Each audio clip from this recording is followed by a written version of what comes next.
Hello guys, welcome back to the channel. Today we're going to be talking about the Xbox One S. It came out in 2016, so almost 5 years ago.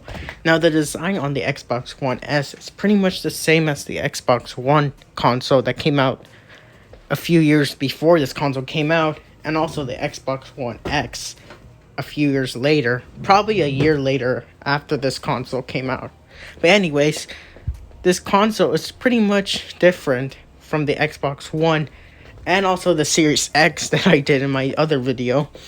Now, checking out the console, you can see you do have the power button, the disc slot, the vents up there, the Xbox logo right there.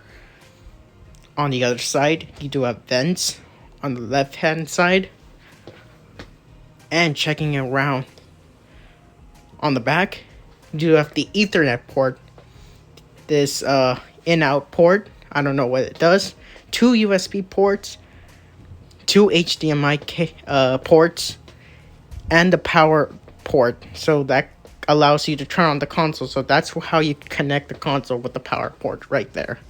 So I have my original Xbox One controller. Obviously, it's all beat up from all the years of playing and heavy gaming like Call of Duty and stuff. But anyways, the only difference I find really with the original Xbox One controller in comparison, say, with the new Xbox Series X controller I have here, obviously the Xbox Series X has the dedicated share button and their slightly redesigned D-pad, but pretty much they're both pretty much the same. Nothing has changed too much, but obviously with the Series X controller has a new texture feeling on it, so it gives it a lot more grip compared to the Xbox One controller I have here.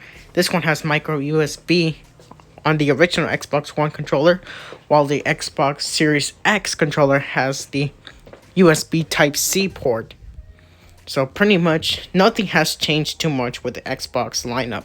Booting up the Xbox One S, you're presenting with a new update that it's pretty much the same as the new series consoles like the Xbox Series X and S models, but still overall looks the same as the Xbox One that came out a few years ago. Now, the only difference between the Xbox One S and the Xbox Series S, not talking about the more expensive Series X, the Xbox One S has 500 gigabytes, while the Xbox Series S has 512 gigabytes, so 12 gigabytes more. But honestly, they're both roughly the same storage, but if you want more storage, then obviously you have to go with the Series X. But this is about the Xbox One S. But performance-wise, it still does surprisingly well for its age.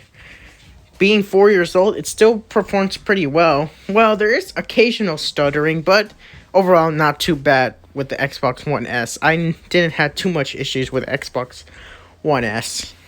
The only difference here with the Xbox One S, the Xbox One S supports the disc, so you can insert a disc if you're that type of person to buy games and then put it on the disc slot and play it. Then the Xbox One S has it, while the Series S does not have it. So it's pretty much a night and day difference. Since the Series S is only digital, so it's pretty much does not have a disc slot. So that's the main difference between the Xbox One S and the Xbox Series S. And storage-wise, again, it has 500 gigabytes for the S model, while the Xbox Series S has 512 gigabytes. Not much of a difference. Obviously, the Series X has 1 terabyte, so it has a lot more storage than the Xbox Series S models. But the Xbox One S should still perform just fine, for some people, at least. Now in conclusion, is the Xbox One S still worth it? The answer to that is yes. You can get this one used for under $300. I actually think this is actually the best console Xbox or Microsoft made. This is actually one of my favorite consoles I ever owned. This is the first console I purchased, and then after years later, now this year I purchased the Xbox Series X. So links will be in the description to where I got mine and other consoles. Maybe eBay, Amazon may have them. So thank you for watching. Subscribe, like, comment down below, and thank you for watching. Have a good day, everybody.